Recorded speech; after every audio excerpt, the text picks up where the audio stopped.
Hello students, कैसे हैं आप सभी। आशा करता हूँ आप सभी स्वस्थ होंगे। स्वागत है आपका अपने चैनल एजुमिनिया पे, वेयर लर्निंग बिगिंस। तो आज जो पिछली वीडियो में हमने छोड़ा था टॉपिक कहाँ पर, कनकेव और कॉन्वेक्स रिफ्लेक्टिंग सरफेस, उससे आगे पढ़ेंगे।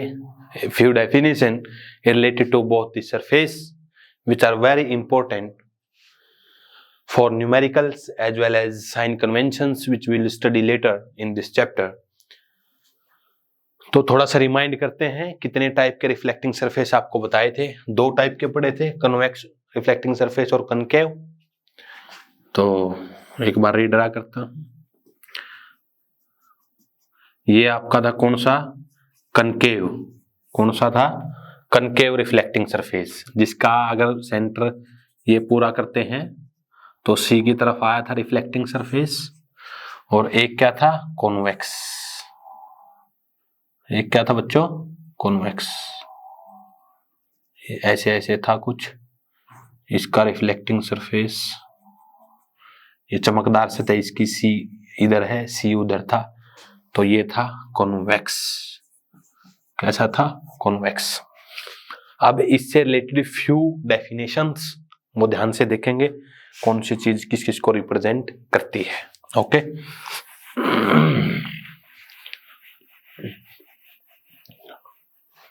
तो सबसे पहली जो बात है इसके अंदर, डेफिनेशन में लगा लीजिए इसको, सेंटर ऑफ कर्वेचर। फर्स्ट है centre of curvature.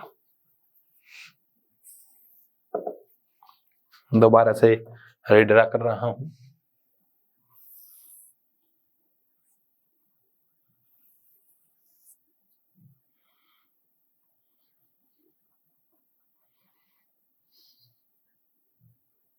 This is सी, मान लीजिए इधर पॉलिश की गई है। तो पहला सेंटर ऑफ कर्वेचर। अब जो ये रिफ्लेक्टिंग सरफेस जो होते हैं कॉन्वेक्स और कनकेव, ये एक सफियर के पार्ट होते हैं। These are the parts of a sphere. These are the parts of a sphere. कौन कौन से, कनकेव और कॉन्वेक्स। इस सफियर के सेंटर को बोलते हैं सेंटर ऑफ कर्वेचर। तो इसमें लिख देंगे कॉन्वेक्स एंड कनकेव मिरर्स बोल दीजिए, अब रिफ्लेक्टिंग सरफेस की, are parts of a spherical mirror. The center of this sphere, the center of this sphere is called center of curvature. Center of curvature. Hindi वाले students के लिए है वक्रता केंद्र। वक्रता केंद्र। देखिए, कर्वेचर वर्ड का मतलब क्या होता है, कर्वेचर का मतलब होता है मुड़ाव। मुड़ाव, जैसे मान लीजिए एक ये स्ट्रेट लाइन, ये सॉरी सिंपल कर्व, एक ये कर्व है, एक ये कर्व है, ठीक है। तो इस जो ये पहला कर्व है लेस कर्व्ड है, मतलब कम मुड़ा हुआ है, ये ज्यादा मुड़ा हुआ है, सबसे ज्यादा मुड़ा हुआ है। तो कर्वेचर मुड़ाव, इसका कम कर्वेचर है, इसका ज्यादा कर्वेचर है, इसका सबसे ज्यादा कर्वेचर है, इसका सबसे ज्यादा कर्वेचर है। तो कर्वेचर वर्ड का मतलब होता है वक्र। वक्र का सरफेस का मतलब कितना है, कितना मुड़ा हुआ है, कितना टेढ़ा मेढ़ा, वक्र, वक्रता केंद्र बोलते हैं।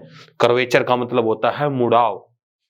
जैसे इसको अगर सफियर बनाएंगे तो बड़ा सफियर बनेगा ना, इसका बिल्कुल छोटा सा बन जाएगा, इसका एप्रोप्रिएट बनेगा, मॉडरेट बनेगा। तो कर्वेचर वर्ड का मतलब होता है मुड़ाव। बिल्कुल सिंपल लैंग्वेज में समझे तो इस पॉइंट को, सी को बोलते हैं सेंटर ऑफ कर्वेचर। ठीक है जी, सेंटर ऑफ कर्वेचर क्या बोलते हैं, सेंटर ऑफ कर्वेचर। तो नेक्स्ट आ जाइए, पोल। नेक्स्ट डेफिनेशन क्या आएगी, पोल।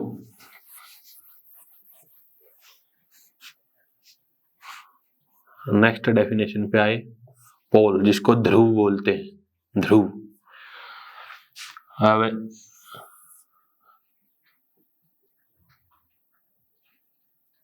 मान लीजिए ये कनकेव मिरर है MN, this is concave mirror, concave mirror.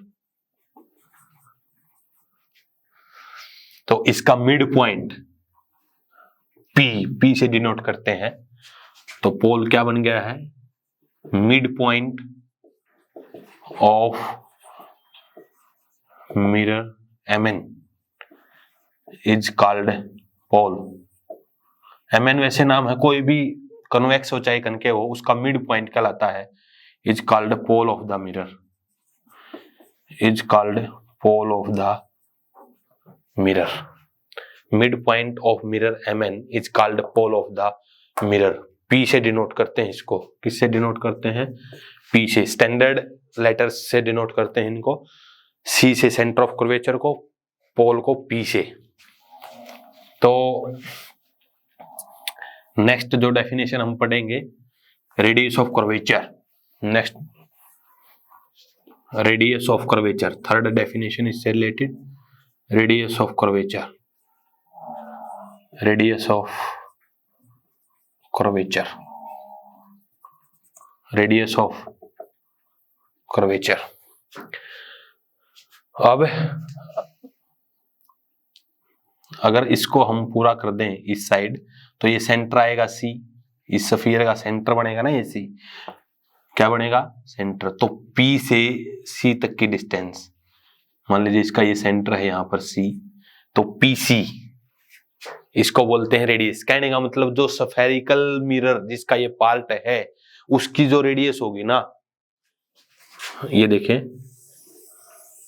ऐसे बनाया ना आपने, यहाँ पर डॉटेड दिखाते हैं, इस स्फीयर की जो रेडियस है, ये P पॉइंट है, C है, इसको बोलते हैं radius of curvature, radius of curvature PC को। तो इसमें लिख देंगे the radius of the spherical reflecting surface is called radius of curvature. क्या कहलाता है, रेडियस ऑफ कर्वेचर, कर्वेचर। इसको वक्रता त्रिज्या बोलते हैं, वक्रता त्रिज्या, हिंदी में वक्रता त्रिज्या, वक्रता त्रिज्या बोलते हैं। रेडियस ऑफ कर्वेचर, जो स्फेरिकल रिफ्लेक्टिंग सरफेस पूरा स्फीयर बनेगा, उसकी रेडियस, इस स्फीयर का सरफेस का क्या नाम है, रिफ्लेक्टिंग स्फेरिकल स्फीयर भी लिख सकते हैं, reflecting spherical reflecting sphere is called radius of curvature, radius of curvature बोलते हैं इसको।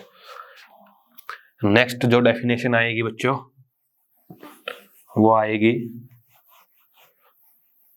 Principal axis. क्या आएगी next definition, principal axis. Fourth, principal axis, मुख्य अक्ष बोलते हैं, मुख्य अक्ष।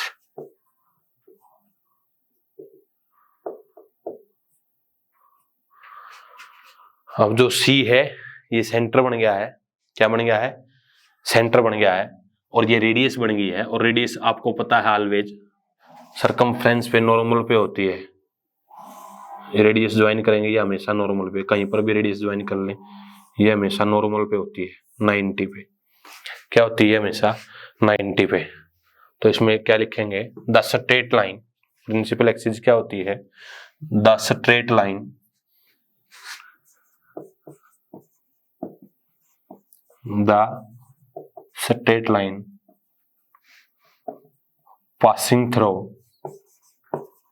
passing through pole P and center of curvature C, center of curvature bracket में C is called principal axis, is called principal axis। Is called principal axis. क्या बोलते हैं इसको? पीसी को। आगे भी आ सकती है ये जो स्ट्रेट लाइन पास हो रही है इसको बोलते हैं प्रिंसिपल एक्सिस। क्या बोलते हैं? प्रिंसिपल एक्सिस, मुख्य अक्ष। नेक्स्ट जो डेफिनेशन आएगी बच्चों, अपर्चर। नेक्स्ट जो डेफिनेशन आएगी अपर्चर, क्या आएगी? Aperture.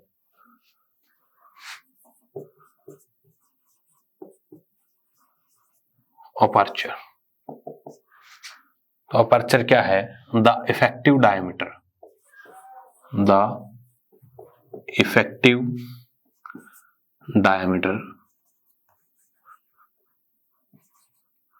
The effective diameter of mirror MN, the effective diameter of mirror MN is called aperture of the mirror, aperture of the mirror। क्या कहलाता है? aperture of the mirror। क्या कहलाता है बच्चों? aperture of the mirror। Aperture ध्यान से समझे। इफेक्टिव डायमीटर का मतलब क्या है ये देखिए ध्यान से, कि जैसे मान लीजिए ये बनाया आपने ऐसे ऐसे ऐसे ऐसे ऐसे बनाया है, ओके। तो मिरर है मान लीजिए आपका MN, ठीक है भाई। मान लीजिए इसी साइड दिखा देता हूं, ये ऐसे बना हुआ है, इस साइड से दिखाते हैं। अब ये क्या है? इसका सेंटर, इस साइड लिख लेते हैं। ये क्या हो गया? इसका डायमीटर, डायमीटर। अब इस डायमीटर का कितना हिस्सा इस मिरर में आया है? मिरर यहां से शुरू हुआ, यहां से लेकर यहां तक, पूरा डायमीटर थोड़ी आ रहा है। इफेक्टिव डायमीटर कितना है? यहां से लेकर यहां तक, यहां से लेकर यहां तक, यहां से लेकर यहां तक। तो ये क्या कहलाता है? इसका अपर्चर। कहने का मतलब क्या है? सिंपल, M से N तक का जो डिस्टेंस है, M से N तक का जो डिस्टेंस है, ये कहलाता है अपर्चर ऑफ द मिरर। क्या कहलाता है? Aperture of the mirror. अब ये इफेक्टिव डायमीटर लिखने का इफेक्टिव वर्ड क्यों लिखा है, इसका मतलब मैंने यहाँ पर समझाया है कि जो पूरा सफियर है, इसको जब पूरा करेंगे तो सफियर जनरेट होगा।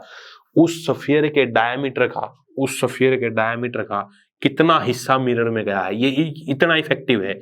यहां से लेकर यहां तक ही मिरर में आ रहा है, तो ये इफेक्टिव डायमीटर है। इसी को अपर्चर ऑफ द मिरर बोलते हैं। इसी को क्या बोलते हैं? Aperture of the mirror, aperture of the mirror, okay. Next जो डेफिनेशन आएगी वो बहुत ज्यादा इंपॉर्टेंट है, और एक सिंपल सी बात उससे पहले डिस्कस करते हैं। क्या कि आपने देखा होगा कई बार कि बच्चे जो कागज का टुकड़ा होता है उसको जलाते हैं, मिरर का यूज करके भी, लेंस का यूज करके भी जलाते हैं। वो एक ब्राइट डॉट सी बनती है छोटी सी, वो एक्चुअली में इमेज ऑफ सन होती है। किसकी इमेज होती है? सन की। वहां पर टेम्परेचर राइज हो जाता है ब्राइट स्पॉट पे, और जो पेपर है वो बर्न होने लगता है, जलने लगता है ना, स्मोक्स आने लगता है, वहां पर धुआं आ जाता है। और ये आप उससे भी कर सकते हैं। किससे? एक प्योर वाटर की बोतल भर के आप उससे भी कागज को बर्न कर सकते हैं। ये एक्सपेरिमेंट भी करके देख सकते हैं आप। एक व्हाइट पेपर पे मार्कर से या उससे ब्लैक कर लें थोड़े से रीजन को, और उस पे एक प्योर वाटर की बोतल लेके सन की तरफ करेंगे तो ब्लैक जो रीजन है वो जल्दी, क्योंकि ब्लैक कलर है जो गुड एब्जॉर्बर होता है सनलाइट का, इसीलिए वो जल्दी गर्म हो जाएगा और वहां पर फायर हो जाएगी, आपकी जो पेपर आपका बर्न होने लगेगा with the help of water bottle.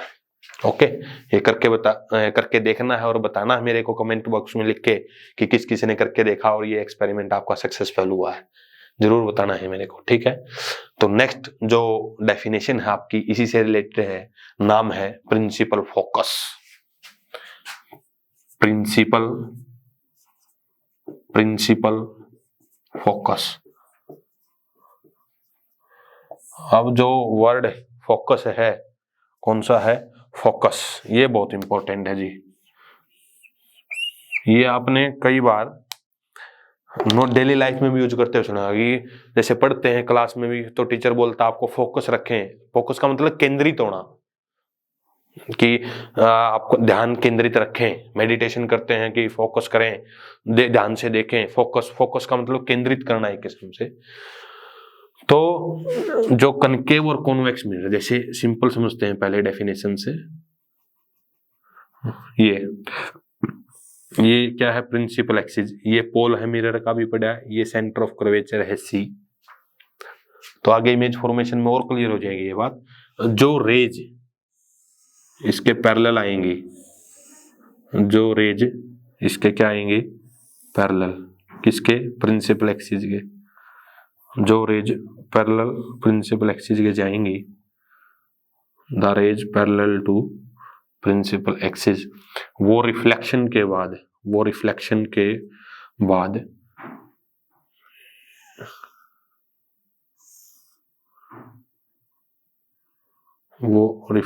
के बाद ऐसे आइदर मीट्स और अपीयर्स टू मीट। ये जो पॉइंट बना है, सॉरी ये सी ना लिखें, इसको सी थोड़ी सी पीछे दिखाएं। This point is F, this point is F. तो इस पॉइंट को बोलते हैं क्या? Principal focus. ये रेज बिल्कुल नैरो पेंसिल से और अच्छे से मिलती हुई दिखानी है जी। ये मार्कर थोड़ा सा ब्रॉड है तो क्लियर नहीं आ रहा है थोड़ा सा। इस पॉइंट को बोलते हैं प्रिंसिपल फोकस, और यही वो पॉइंट होता है जहां पर ब्राइट स्पॉट आपको दिखाई देता है। तो अगर आपका मिरर कैसा है? कन्वेक्स।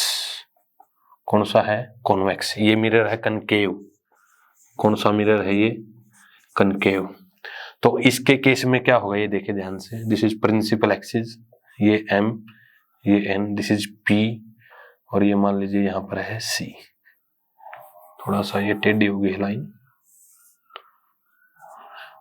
तो रेज जो मान लीजिए एक यहां से गई है, एक यहां से गई है, तो ये टकरा के इस साइड जाएगी सीधी,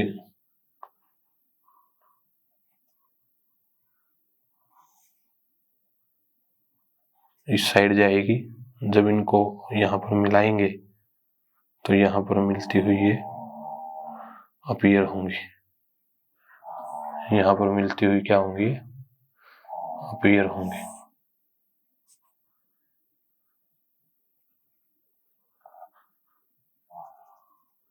ऐसे इस पॉइंट को बोलते हैं प्रिंसिपल फोकस। देखिए इसलिए दोनों ही डेफिनेशन यूज की गई हैं आपके लिए। क्या? The rays parallel to principal axis after reflection either meets और appears to meet at a single point. Appears to meet word इसलिए यूज कर रहे हैं, इस केस में एक्चुअली मीट नहीं करेंगी, क्योंकि ये मिरर इस साइड से पॉलिश है ना, तो यहाँ पर अपीयर होंगी, इसलिए डॉटेड लाइन दिखाई गई है। यहाँ पर दोनों ही वर्ड लिखने जरूरी हैं, आइदर मीट्स और अपीयर्स टू मीट। मीट तो किस में करेंगे? एक्चुअली कनकेव मिरर में, और ये कौन सा? कॉन्वेक्स। और अपीयर्स टू मीट किस में होंगी? कॉन्वेक्स मिरर में। इसीलिए दोनों ही word the rays parallel to principal axis, जो प्रिंसिपल एक्सिस है उसके पैरेलल जो रेज जाएंगी वो रिफ्लेक्शन के बाद या तो मिलेंगी या मिलती हुई प्रतीत होंगी, अपीयर होंगी, अपीयर्स टू मीट। उस पॉइंट को बोला जाता है प्रिंसिपल फोकस। क्या बोला जाता है? Principal focus. तो ये एम एन मिरर है आपके, एम एन मिरर। तो डेफिनेशन क्या हो जाएगी इसकी? The raise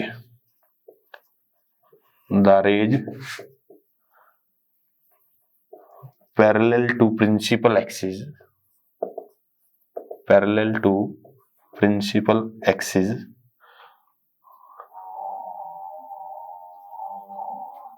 after reflection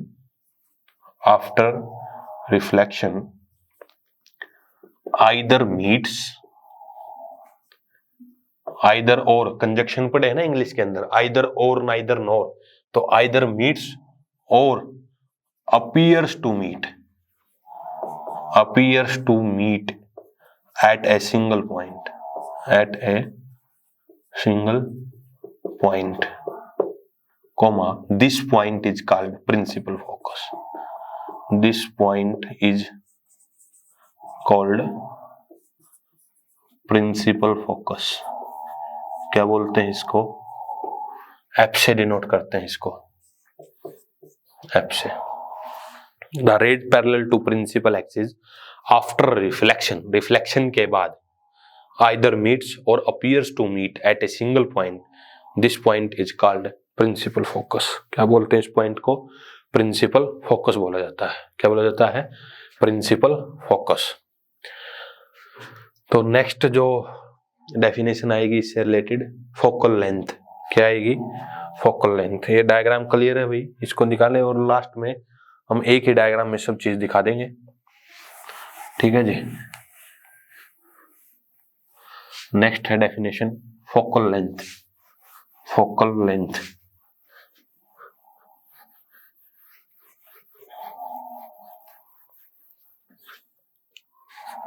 focal length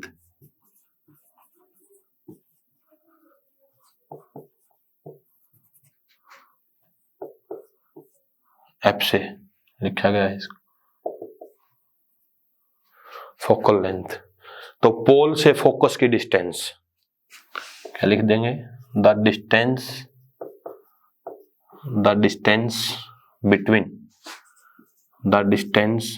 between pole and focus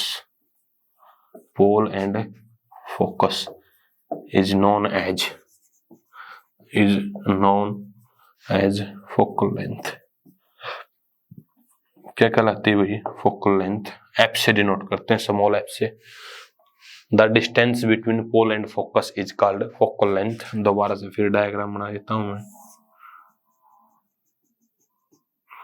ये आपकी होगी प्रिंसिपल एक्सिस, ये आपकी है सी, ये रे आई, ये इधर आई, ये इधर आई, ये ऐसे ऐसे ऐसे ऐसे, ये है एफ. तो यहां से लेकर यहां तक की जो डिस्टेंस है, ये डिस्टेंस, ये देखिए ध्यान से, मैंने जो एक्स्ट्रा हाईलाइट की है, पी से लेकर एफ तक की डिस्टेंस कहलाती है फोकल लेंथ.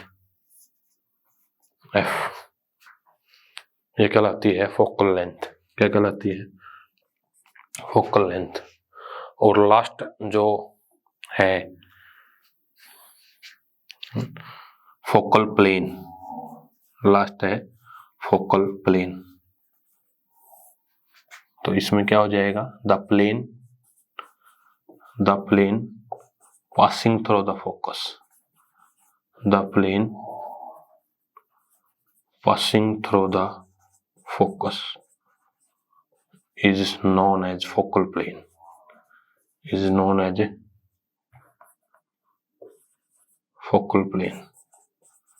क्या कहलाता है? Focal plane. इसी में दोबारा दिखा रहा हूं मैं इस प्लेन को.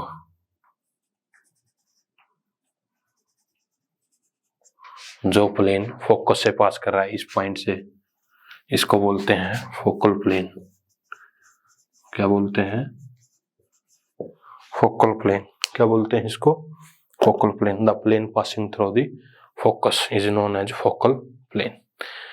तो ये कुछ टर्म्स थी, सोना नहीं है, कुछ टर्म्स थी रिलेटेड इनसे. तो दोबारा से एक बार रिकैप मैं दे रहा हूं. ये आपका मिरर MN, इसका जो मिड पॉइंट है पोल, जिस स्फीयर को अगर इसको पूरा कर दें, इसका जो सेंटर ऑफ कर्वेचर, ये दूरी रेडियस ऑफ कर्वेचर, इस लाइन ये पूरी कर दें principal axis, effective diameter aperture, ये distance focal length, plane focal plane. ठीक है जी. आई होप बिल्कुल अच्छे से समझ में आई होंगी आपको. सारे डेफिनेशंस लिख सकते हैं वीडियो को पॉज करके. तो नेक्स्ट जो आर्टिकल है, relation between F and R. Relation between F and R। Next topic क्या है? Relation between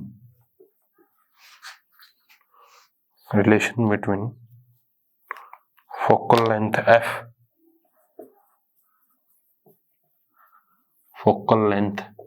F and radius of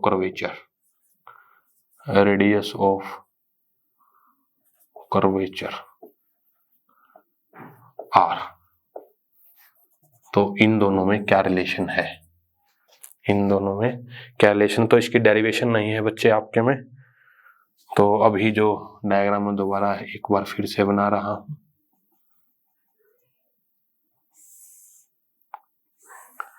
twelfth में करेंगे इसकी डेरिवेशन आप।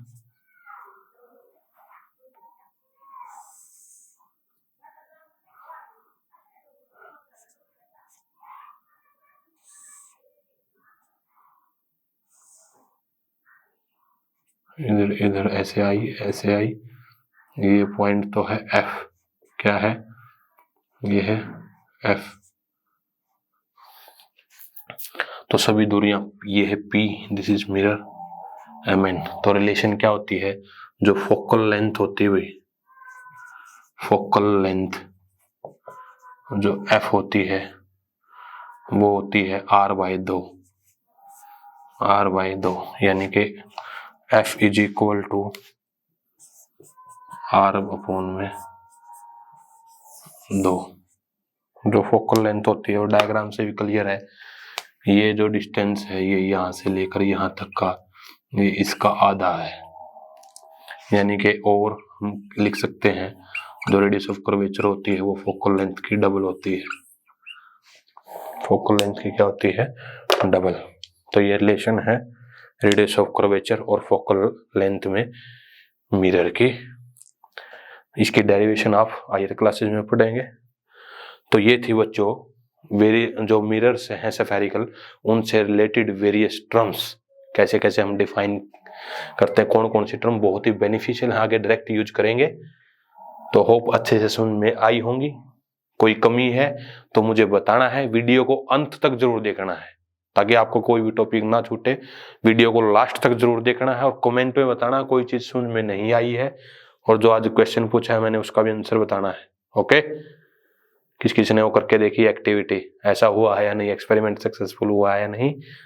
तो नेक्स्ट जो टॉपिक है इस चैप्टर के रिमेनिंग वो नेक्स्ट वीडियो में पढ़ेंगे। तब तक के लिए घर पर रहें, सुरक्षित रहें, respect your parents, take care, bye bye, see you in next video. Okay.